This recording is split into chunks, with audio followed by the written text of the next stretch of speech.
Je vais faire une petite série. Avant de partir en Malaisie et en Inde, je pars le 10. Donc j'ai l'occasion maintenant de faire 2 ou 3 messages sur un thème que j'ai vraiment à cœur. Le titre de cette série, c'est « Brisons les murs qui nous séparent ». Brisons les murs qui nous séparent. Donc il y aura au moins 2, mais possiblement 3 parties à cette série.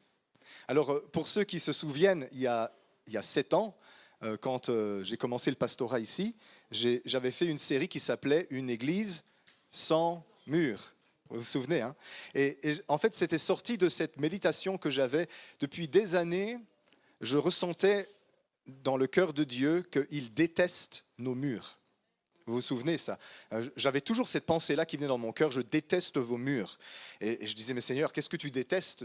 C'est quoi ces murs que tu détestes? Et donc il y a 7 ans, j'avais fait une série sur une église sans mur qui était basée sur cette idée-ci, que notre conception de l'église, comme un ensemble de réunions qui se passent entre 4 murs, ce n'est pas ce que Dieu veut. L'église, ce n'est pas un ensemble de réunions. D'abord, l'église, ce n'est pas une réunion comme ça. Une église, c'est des gens.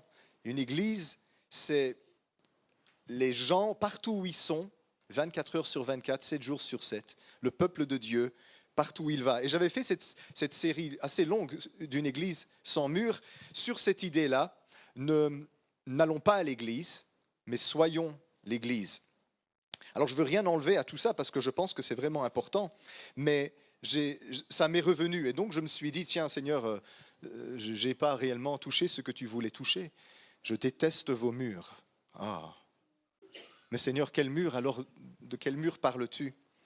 Et sans enlever de tout ce qu'on a dit, si jamais vous n'étiez pas là, vous pouvez toujours le retrouver sur Internet.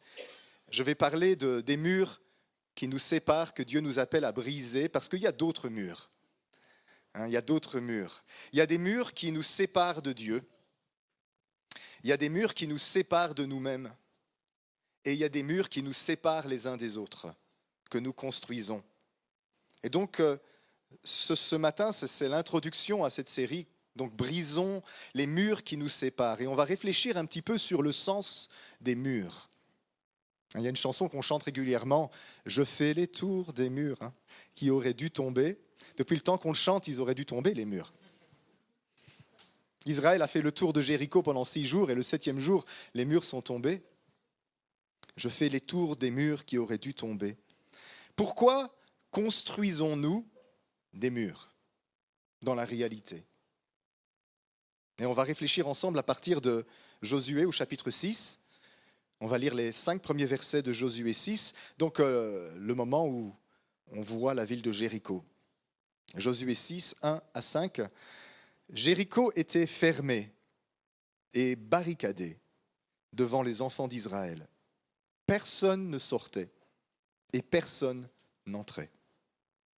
L'Éternel dit à Josué, « Vois, je livre entre tes mains Jéricho et son roi, ses vaillants soldats. Faites le tour de la ville, vous tous les hommes de guerre. Faites une fois le tour de la ville. Tu feras ainsi pendant 6 jours. 7 sacrificateurs porteront devant l'arche 7 trompettes retentissantes. Le 7e jour, vous ferez 7 fois le tour de la ville, et les sacrificateurs sonneront des trompettes. Quand ils sonneront de la corne retentissante, c'est le chauffard, quand vous entendrez le son de la trompette, tout le peuple poussera de grands cris, alors la muraille de la ville s'écroulera et le peuple montera, chacun devant soi. On va réfléchir à partir de ce texte-là ce matin. Et je sais, c'est Jéricho, ce n'est pas l'église. Mais Jéricho nous enseigne beaucoup de vérités sur ce que c'est qu'une ville avec des murs. Pourquoi construit-on des murs? Pour se protéger. On construit des murs pour se protéger, mais pour se protéger de quoi? De choses, de réalités de personnes, généralement, que l'on perçoit comme une menace pour nous et pour une menace pour notre survie. Mais on doit se rendre compte que ce qui nous protège de l'extérieur nous enferme aussi à l'intérieur. On ne peut pas avoir l'un sans l'autre. Le verset 1er dit, sur la ville de Jéricho, elle était fermée et barricadée, donc c'est encore plus que fermée, devant les enfants d'Israël. Personne ne sortait et personne n'entrait. Bon, ce n'était pas vraiment vrai, parce qu'il y a quelqu'un qui est quand même rentré par la fenêtre. Les espions sont allés voir la prostituée Rahab, là, dans sa maison, parce que sa maison était dans la muraille de Jéricho. Mais pour autant que les gens de Jéricho le sachent, personne n'entrait, c'est ce qu'on voulait, mais personne non plus ne sortait. Et donc, les murs de Jéricho étaient un obstacle pour les envahisseurs, mais était aussi un obstacle pour les habitants de Jéricho. Et si vous connaissez un petit peu les guerres du passé, notamment le Moyen-Âge et même l'Antiquité gréco-romaine, c'est une situation très mauvaise pour une ville, d'être fermée, barricadée, et que personne ne peut plus ni entrer ni sortir. Parce que quand une ville est barricadée comme ça, les réapprovisionnements sont impossibles. La ville va vite entrer en état de famine. On ne peut plus cultiver les champs qui sont autour de la ville. On ne peut plus nourrir les bêtes qui sont dans les étables. Il est impossible d'aller chercher de l'eau. Du coup, la situation d'hygiène se dégrade très très vite. Reniflez en dessous de vos bras ce matin. Mais dans une ville barricadée, il y a des maladies qui se développent à cause des ordures, à cause des déchets, à cause de tout ce que vous imaginez, qui n'est plus évacué. Et en plus, on ne peut pas renouveler l'eau propre. Et en plus de tout, une ville barricadée a beaucoup de mal à attaquer ses ennemis. Parce qu'une ville barricadée, elle peut se défendre parce qu'elle tire du haut de ses murailles. Mais elle ne peut pas se ranger en ordre de bataille devant les murs. Parce que quand les soldats sortent, ils se font tuer les uns après les autres, ils n'ont pas le temps de s'installer. Et donc une ville va toujours faire attention de ne jamais se retrouver assiégée, fermée, barricadée, parce que généralement l'armée en face, elle va dire, c'est pas la peine d'aller mourir devant le mur, on va les faire mourir de faim.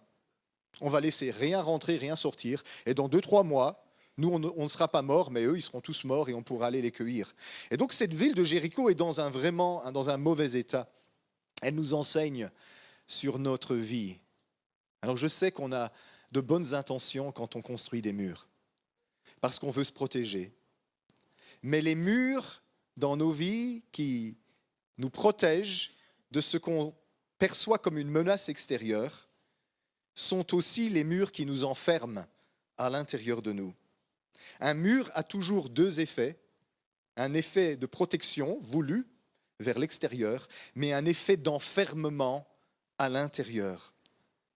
Et nous, on pense que les murs qu'on construit dans notre vie sont en fait seulement positifs. Alors, il y a un effet positif, bien sûr, mais il y a plus d'effets négatifs que d'effets positifs. Et on va réfléchir dans cette série à une personne, Jésus, qui était un homme qui marchait dans sa vie sans mur de protection. Jésus était un homme qui marchait dans un état de vulnérabilité constante et complète. Et l'endroit même où vous auriez pensé qu'il aurait dû dresser des murs pour se protéger, à la croix, il était là, les bras grands ouverts, le cœur exposé, et il bénissait ses ennemis, il accueillait les insultes et les coups, et apparemment, ça ne faisait que transpercer et passer, ça ne le faisait réagir aucunement. C'est bizarre, hein ? Jésus, cet homme étrangement vulnérable, et pourtant mystérieusement protégé par Dieu. Jésus, on en voulait à sa vie pendant tout son ministère pratiquement. Très vite, il a commencé à se faire des ennemis. Et pourtant, il ne faisait pas grand-chose pour se protéger. Il était tous les jours dans le temple, tous les jours dans les synagogues, tous les jours devant le peuple. Et quand on en voulait à sa vie, Jésus simplement se promenait et on le laissait partir. Parce qu'il avait une protection surnaturelle. Il n'avait pas une protection naturelle. Il était vulnérable, il n'y avait pas d'armure. On attendait un guerrier en côte de maille. Jésus, il avait juste une grande robe blanche. Il se promenait complètement vulnérable, le cœur exposé, tellement vulnérable que les pécheurs et les gens de mauvaise vie venaient vers lui. Parce qu'il n'était pas un homme qui se protégeait, il était un homme qui se rendait accessible. On va penser à lui ces prochaines réunions. Et ce que je voudrais vous dire, c'est important, les murs que tu construis dans ta vie pour te protéger, en plus de te donner un sentiment de protection, ils sont aussi pour toi une limitation, ils sont une division, ils sont un isolement et ils sont une isolation, ce qui n'est pas la même chose qu'un isolement. Et je vais parler brièvement de ces 4 points-là. Les murs que nous construisons vis-à-vis de Dieu, dont nous n'avons pas toujours conscience, vis-à-vis de nous-mêmes, et là souvent c'est très inconscient, vis-à-vis des autres, ça on le fait généralement exprès, de construire des murs, sont non seulement une protection, mais ce sont aussi des limitations dans notre vie. Dès que tu construis un mur, le message que tu donnes, c'est « mes limites sont ici ». Ça, c'est ma limite. Alors évidemment, tu la destines à ceux qui sont à l'extérieur, mais tu l'imposes aussi à toi-même. Quand on construit un mur dans notre vie, notre croissance s'arrête là où on a tracé une ligne. Ton mur ou tes murs intérieurs te séparent de ce que tu pourrais avoir. Tu penses protéger ce que tu as, mais ça t'empêche de recevoir ce que tu pourrais avoir. C'est devenu une limite pour toi. Ton mur protège ce que tu es, mais t'empêche de devenir ce que tu pourrais être. Parce que tu as tracé une limite. Et vous savez, c'est facile de le construire, mais c'est difficile à démolir.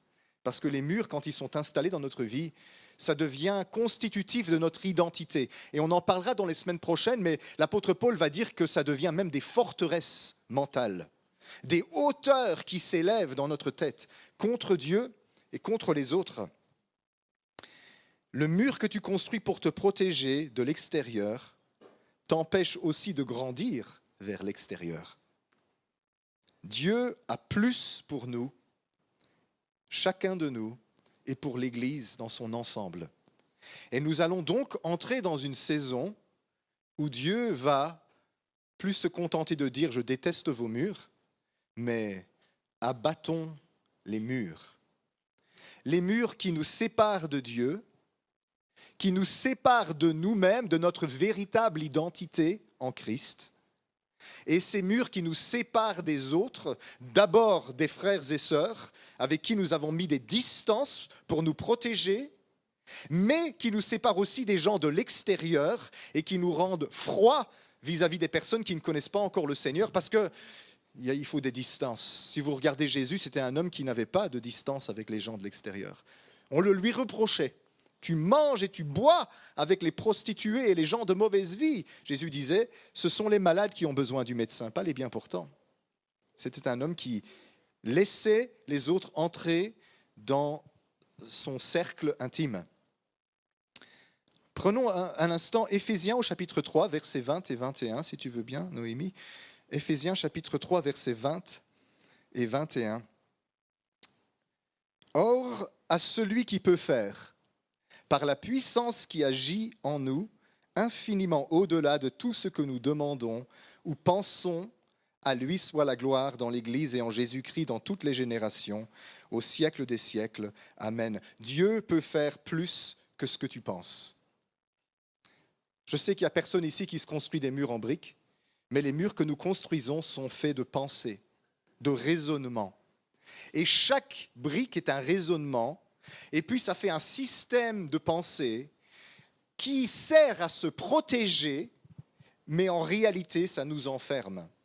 Et ça nous empêche d'avoir un accès à Dieu tel que nous sommes censés avoir. Ça nous empêche de se comprendre et de se connaître soi-même comme Dieu voudrait qu'on se connaisse.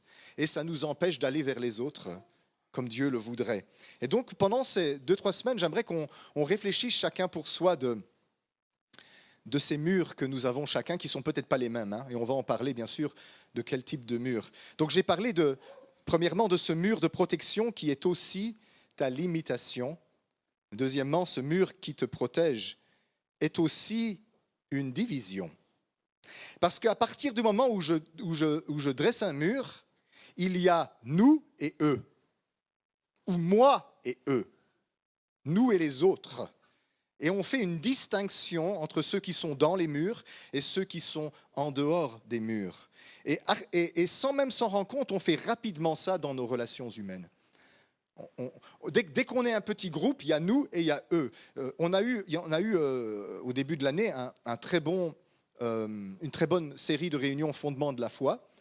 Et on était une petite vingtaine dans cette réunion-là. Très vite, on a ressenti se former entre nous, n'est-ce pas, Romina? On a senti se former une culture commune. On est solidaires, on a été noués par le Seigneur. C'est devenu, il y a un truc de famille qui s'installe. Mais dès qu'on fait une réunion comme ça, il y a comme une limite artificielle qui se crée, parce que nous, on a fusionné quelque part, on a créé des liens solidaires, et puis il y a les autres. Et alors qu'on s'est rapproché de certains, des limites se posent avec les autres autour. C'est impossible de ne pas vivre ça. Et c'est pour ça qu'on doit tout le temps faire attention à ne pas construire de murailles autour de nous et envers les autres. Les murs qui nous protègent sont des murs de division. Ici, c'est l'Ukraine. Là, c'est la Russie.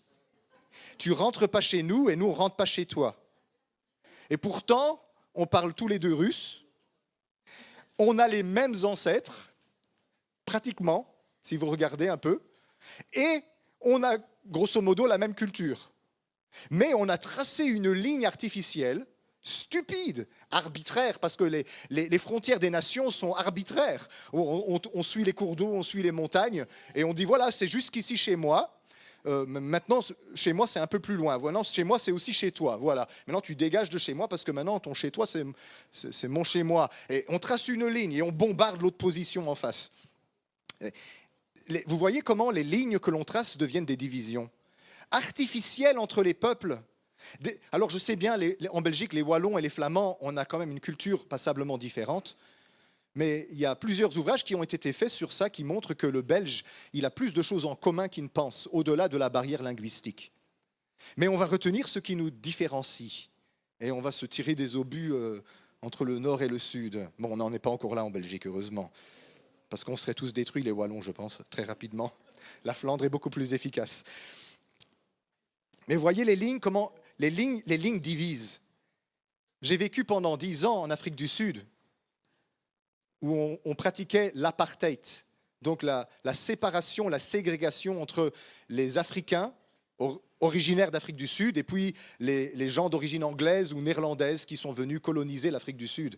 Et alors, il disait, pour permettre le développement séparé des peuples, dans le respect de leur originalité et de leur culture, on va empêcher le brassage des races. J'allais dire des espèces, ça c'est dans le règne animal. On va empêcher les races de se mélanger parce qu'on va préserver la culture anglo-saxonne et la culture bourg, hein, la culture afrikaneur, et on va préserver la culture africaine, Zoulou, Xhosa ou les autres tribus d'Afrique du Sud. En réalité, ce qui se passe, c'est un grand problème racial en Afrique du Sud. J'ai vécu 10 ans, j'en ai vu des choses se passer. Qui sont vachement terribles. Et donc, les limites que l'on posait pour protéger et respecter les cultures de chaque peuple sont devenues des institutions racistes qui ont conduit à des grandes injustices. Le mur que tu crées pour te protéger est aussi un mur de division qui sépare eux de nous et nous d'eux. Si tu penses comme ça, il y a moi et eux, il y a nous et eux, permettez-moi de dire que le diable, il a déjà une place dans notre façon de penser. Vous savez ce que ça veut dire, le diable? Le diviseur. Et pourquoi est-ce qu'il divise? Parce que ça lui permet de mieux régner. Et donc les murs que nous construisons entre nous et Dieu, entre nous et nous-mêmes, entre nous et les autres, certains dont on n'a pas conscience, ne nous protègent pas autant qu'on pense. Ça nous divise et nous sépare de ceux qui sont autour de nous, vers lesquels on est censé aller. Troisièmement, le mur que tu construis pour te protéger est aussi ton isolement.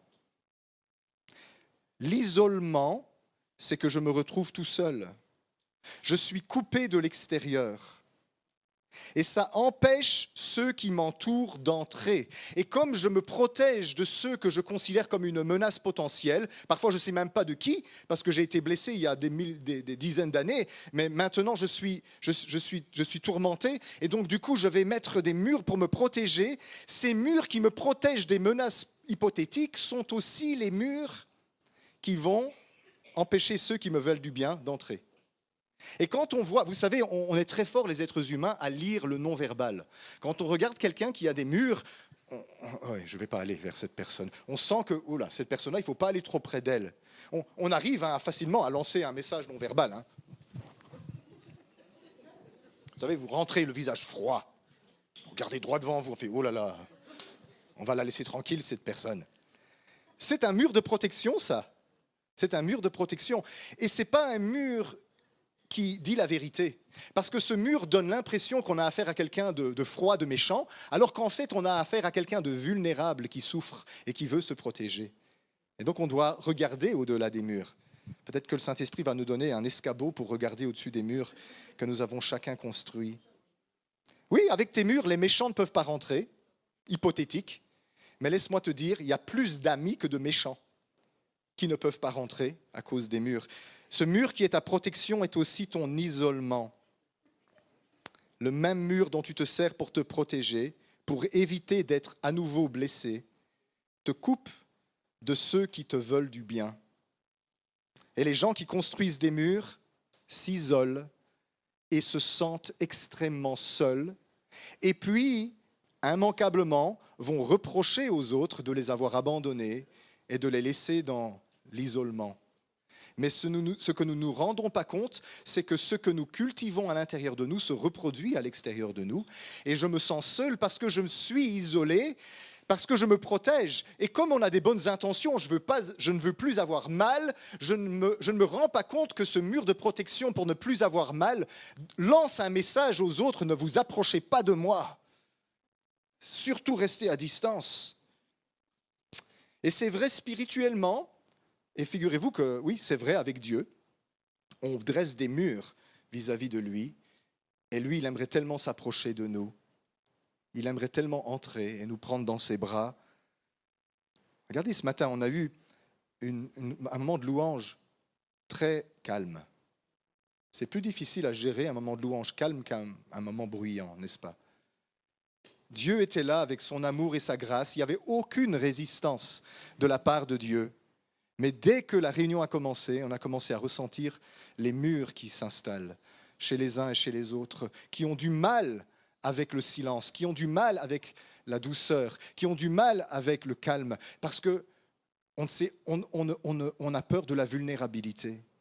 On ne peut pas adorer sans vulnérabilité. On doit abaisser nos boucliers, on doit aller vers lui, on doit s'humilier, se faire petit devant ce grand Dieu pour qu'on puisse entrer dans sa présence d'amour. C'est difficile pour nous, on le sentait fort. Et il y avait beaucoup de distractions inutiles ce matin dans la louange. Parfois, il y a des raisons d'être distrait parce qu'il y a comme un esprit de dissipation qui remplit l'église. Mais ce matin, ce n'était pas ça. C'était que c'était trop calme pour notre goût. Et on avait du mal à aller aussi loin que Dieu nous appelait à aller. Lui, il n'y avait pas de mur, mais nous construisions des murs. Un mur peut être vis-à-vis de lui, ça peut être même vis-à-vis de toi. Combien de personnes dans mon ministère pastoral, je vois, qui ne se connaissent pas elles-mêmes et qui ont peur de ce qui est tapi au fond de leur être. Et qui sont tout le temps en train de réprimer, de refouler, de garder à distance ce qu'elles sont fondamentalement, parce qu'elles ont peur que ça monte à la surface et ça va être une surprise, et on soupçonne que ça va être une surprise désagréable. Parce que la menace, vous savez, ne vient pas que de l'extérieur. On ressent parfois qu'elle vient de l'intérieur. Il y a un monstre qui dort au fond de mon ventre. Et je dois le réprimer. Et alors on est dans une tension incessante parce qu'on essaye d'empêcher la réalité de ce que nous sommes d'émerger. On peut construire des murs à l'intérieur de nous. Regardez, j'en parle souvent, mais notre génération de jeunes qui sont tout le temps avec leur casque, leurs écouteurs.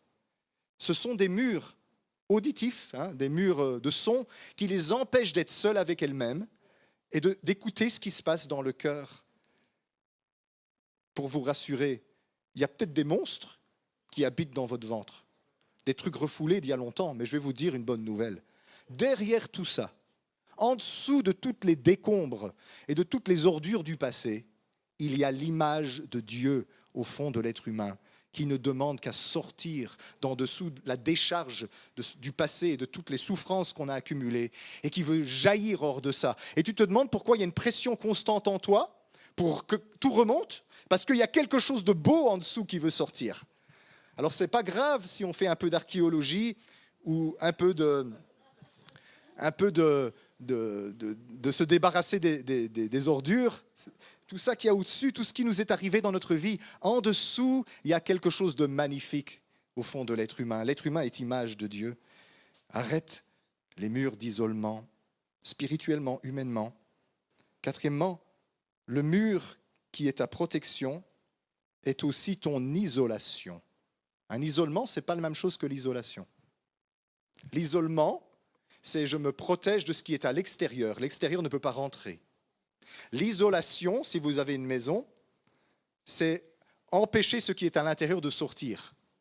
C'est pour garder ce que vous avez à l'intérieur. Hein, c'est ça. Beaucoup de maisons ont des problèmes d'isolation construites il y a longtemps, mais j'ai vu que des maisons construites plus récemment ont aussi des problèmes d'isolation parce qu'elles sont tellement bien isolées qu'ils ont des problèmes d'humidité très graves. C'est vrai, parfois il n'y a pas de circulation d'air suffisante, parfois on isole trop bien les maisons maintenant.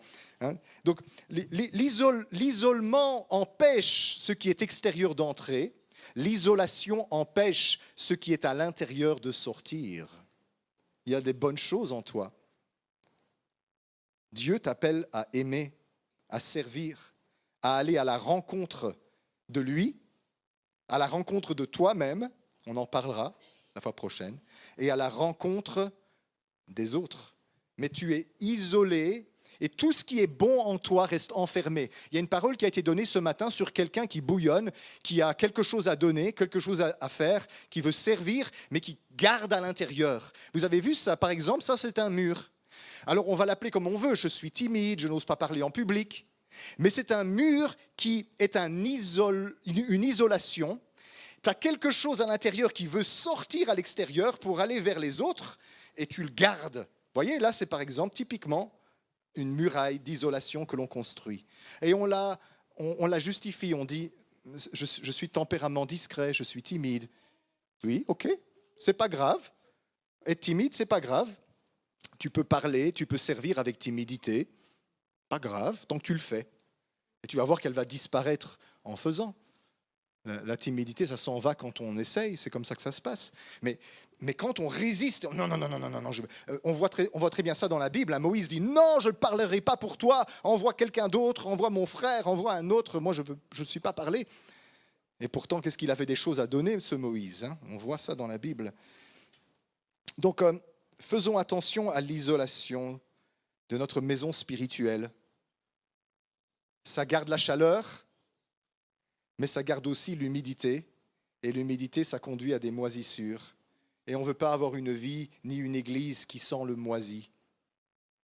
Quand on construit des murs autour de soi, il y en a toujours aussi à l'intérieur de nous. C'est important ça. Si tu es une personne qui construit des murs autour de toi pour te protéger vis-à-vis de l'autre, vis-à-vis de toi-même, vis-à-vis de Dieu, ça implique toujours un état intérieur. Parce que ce qu'on fait dans notre vie, généralement, c'est qu'on reproduit à l'extérieur de nous ce qu'on cultive à l'intérieur de nous. Et si on regarde un peu la ville de Jéricho qu'on a regardée au début de cette prédication, cette ville était bien emmurée. D'ailleurs, dans l'histoire de l'Antiquité, Jéricho est connu comme une des villes avec les plus belles murailles, une grande muraille. Figurez-vous qu'on trouve même les traces archéologiques de la muraille de Jéricho et de son effondrement. Donc c'est archéologiquement démontré que les murs de Jéricho se sont effondrés. Mais vous savez ce que l'archéologie nous enseigne ? Les murs de Jéricho se sont effondrés vers l'intérieur de la ville. Et donc, en réalité, les murs qui étaient censés les protéger se sont écroulés sur eux. D'après l'archéologie, ça serait à cause d'un glissement de terrain descendant de la montagne qui a fait que toute la muraille de Jéricho a glissé d'un coup et elle est tombée sur les gens dans la ville. Et donc, en fait, tu t'es construit un mur pour te protéger du dehors, tu t'es fait écraser par le mur que tu as construit. Ça, c'est l'histoire de Jéricho. Et le texte nous montre qu'il y avait des dissensions dans cette ville. Quand on écoute ce que Rahab, la prostituée, raconte, elle dit, tout le monde sait ici que le Seigneur vous a fait sortir d'Égypte, il a ouvert la mer Rouge pour que vous traversiez, il a fait des miracles dans le désert, on a les chocottes. On sait que Dieu va vous donner cette ville et au milieu de nous, on est vraiment dans la peur. Et c'est pour ça que le roi de Jéricho avait tout emmuré, parce que figurez-vous que non seulement on veut empêcher les méchants de rentrer, mais on veut empêcher les nôtres de sortir. Parce que quand une ville est assiégée, ça arrive souvent que les gens disent « je me rends, je sors, je veux manger moi, je me rends ». Et alors, c'est la haute trahison. Les gens de Jéricho voulaient sortir. Même Rahab, la prostituée, elle a profité d'un moment, ça y est, c'est mon opportunité, je vais changer de camp. Des espions de l'ennemi sont venus chez moi, je vais les planquer sur mon toit en dessous de la paille, et puis je vais leur donner des instructions pour qu'ils se cachent, et je vais mentir aux soldats pour ne pas qu'ils les retrouvent.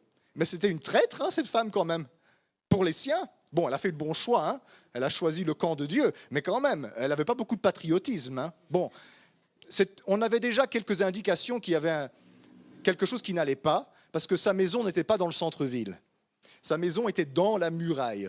Elle habitait dans la muraille. Elle avait une fenêtre qui donnait sur l'extérieur de la muraille. Donc déjà, on l'avait mis... on ne peut pas te mettre dehors, mais quand même, on va te mettre vraiment là, sur le bord, là, vraiment, dans la muraille, où les soldats montent la garde, quoi, genre un peu comme ça.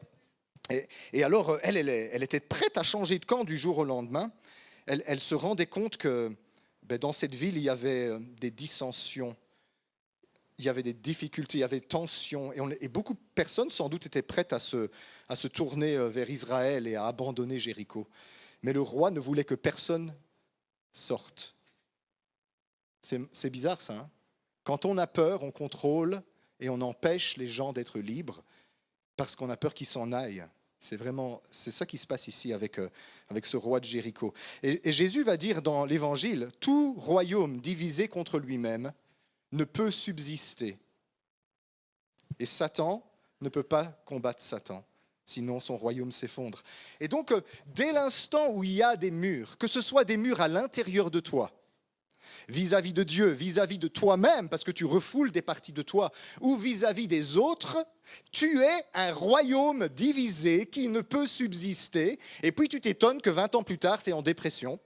Parce qu'il y a une tension, une animosité interne constante qui fait que tu n'es pas entier, tu n'es pas en bonne santé, tu n'es pas en harmonie, parce qu'il y a deux parties. Il y a la partie que j'accepte, la partie que je rejette, en moi, en lui, en l'autre, et je suis tout le temps sous tension. Vous savez, pour maintenir un mur intérieur, ça prend beaucoup d'énergie. Il faut tout le temps le remettre en place. Ça prend beaucoup d'énergie. C'est beaucoup plus facile de laisser les murs s'effondrer, mais évidemment, là, si on a peur, on va vite remettre un bouclier, on va vite remettre une muraille. Et c'était le cas de cette ville de Jéricho. Attention, mes amis, un mur qui tombe, c'est dangereux. Et Dieu va faire tomber nos murs. Et c'est l'introduction à ce message. Je ne pense pas que j'irai beaucoup plus loin ce matin parce qu'on est en manque de temps, mais Dieu va nous faire entrer dans une saison où il va secouer nos murailles, intérieures et extérieures, celles que nous avons dressées dans notre cœur contre lui, peut-être sans le savoir, celles qui nous empêchent d'être en harmonie avec nous-mêmes, de se connaître soi-même, d'aller vers les profondeurs de ce que nous sommes et d'être guéris dans notre identité, et ces murs aussi que nous avons construits entre nous et les autres, qui nous empêchent de nous aimer comme frères et sœurs et qui nous empêchent d'aller vers le monde et vers les gens qui ont besoin d'entendre le message d'amour qu'on a reçu à partager. Dieu va secouer les murs. Jéricho va tomber. Alors, je ne vais pas aller plus loin ce soir parce qu'il me reste que quelques minutes. Et ce matin, quand je cligne les yeux, c'est la nuit. Quand je les ouvre, c'est le matin. Jour, nuit. Ce matin, je ne vais pas aller beaucoup plus loin ce matin, mais je veux vous donner un petit devoir spirituel, parce que j'ai plein d'exemples de murs qu'on se construit, mais je crois qu'il n'y a personne qui parle mieux que Dieu. Seigneur, qu'ai-je construit comme mur dans ma vie? qui me sépare de toi, qui me sépare de moi et qui me sépare des autres. Et plus particulièrement, Seigneur, quel mur ai-je construit que tu désires abattre maintenant? Parce qu'évidemment, Dieu ne fait pas tout en même temps. Et pensons à ça dans la prière et demandons à Dieu le discernement par rapport à ces choses-là. On va avancer sur ce sujet-là, mais demandons à Dieu de nous montrer ce que nous allons pouvoir, là où nous allons pouvoir progresser, parce que nous allons assister à une croissance intérieure et extérieure au milieu de nous, personnelle et collective, qui va nécessiter l'effondrement de plusieurs murailles. Alors, abattons les murs, franchissons les murailles, c'est un chant qu'on chante. D'ailleurs, on l'a chanté mardi à la réunion de prière, je pense. Abattons les murs, franchissons les murailles. Nous sommes l'armée de Dieu qui combat dans les cieux. Et on ne se rend pas compte. Chaque fois qu'on dit mur, on pense au mur là. Et Dieu dit oui d'abord, mais le mur là. Le mur là. Le mur là va tomber tout seul quand le mur là se sera effondré. Amen.